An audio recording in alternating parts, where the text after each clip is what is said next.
We're going? Cool. Alright. What's up, Sarah? That was an amazing video last week. I really like your writing style.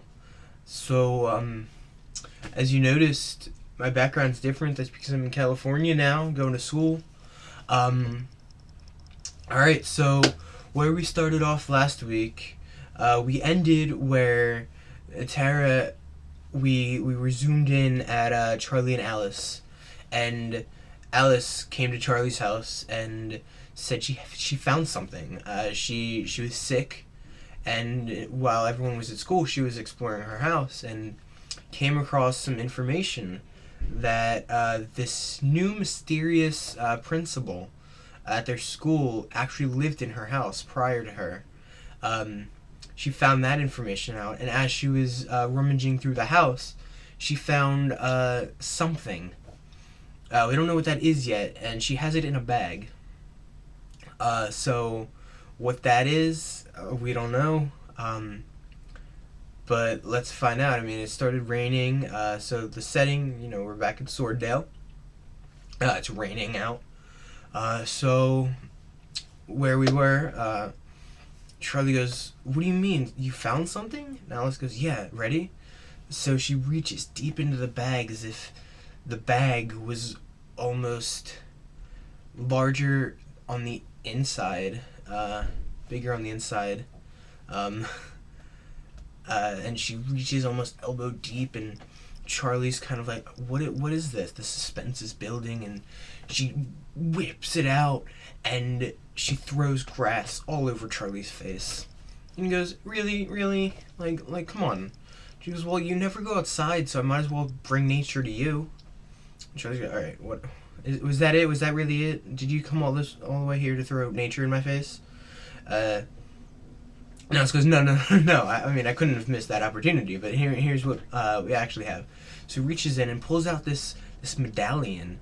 Not too big, maybe, like a little metal. And it's a very interesting, it's weird, it's old, it's rustic.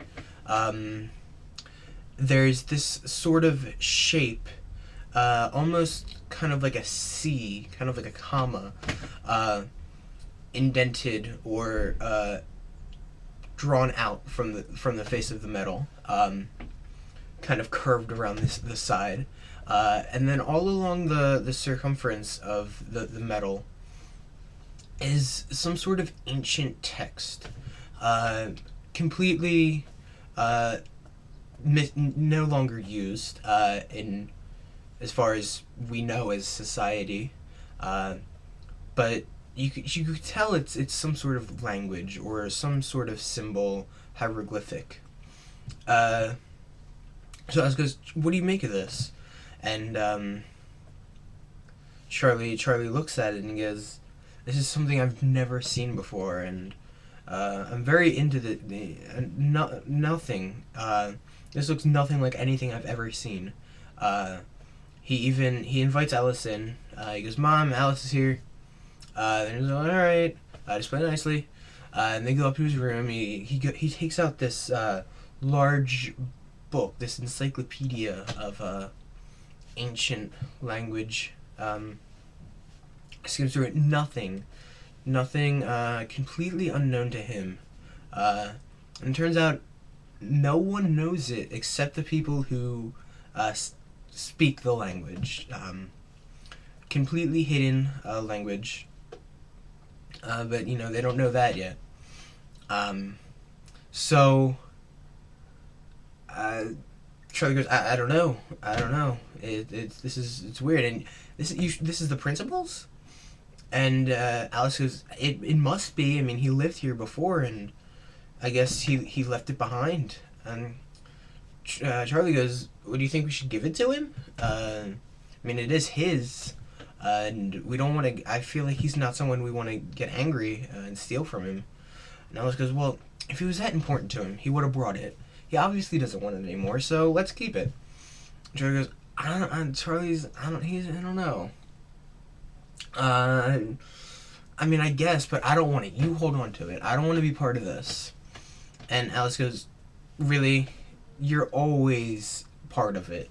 even when you don't want to be part of it, you end up being part of it. So, and Charlie goes, fine, just you hold on to it, you keep it. I don't want it.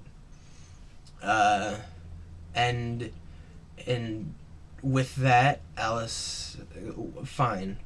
Alice goes, fine, I'll hold on to it, but I'm going to tell you everything. You are part of the loop.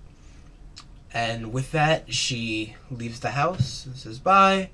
Bye, Mrs. Charlie's mom. She says, goodbye, Alice. Take care. And with that, Alice leaves. Charlie, remembering the images of the metal, goes on his computer and looks up anything he knows about an ancient metal. He doesn't find anything, of course, but just with that, he knows maybe he should ask the principal, like, hey, do you know of any? I'm doing this I'm doing this project. Can you help me out? But he decides not to, just because he doesn't want to get involved unless Alice makes him. So with that, he's kind of stumped. The question of what is this ponders in his mind for weeks. Instead of actually paying attention in school, he doodles, he draws this picture of the metal. It is always in the back of his mind. Alice just kind of messes around with it. But this is something that's really bothering Charlie, because he knows so much about ancient culture that not understanding this really confuses him. And with all those weeks of confusion, the rain has ceased to stop. It's been raining, and the rain hasn't stopped.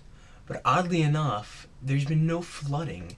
It's been raining heavily for weeks, but there's no flooding. And what's weird is Swordale is kind of at the base of a mountain range, very prone to flooding, but there's no flooding. There's hardly even puddles.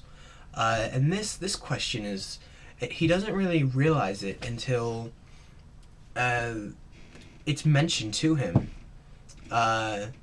It's on the news. There's keep flooding warnings, but nothing seems to be flooding. And he finally picks up on this, and he's curious. Why isn't it flooding? What's happening?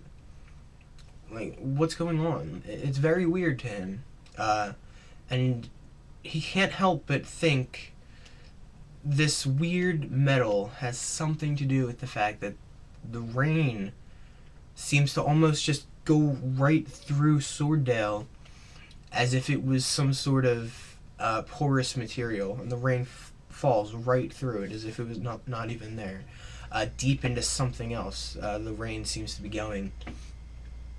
So between these two questions, he's very interested. So what this connection would be, he doesn't really bring this up to Alice. He's kind of keeping it in his mind because he doesn't want Alice to judge him.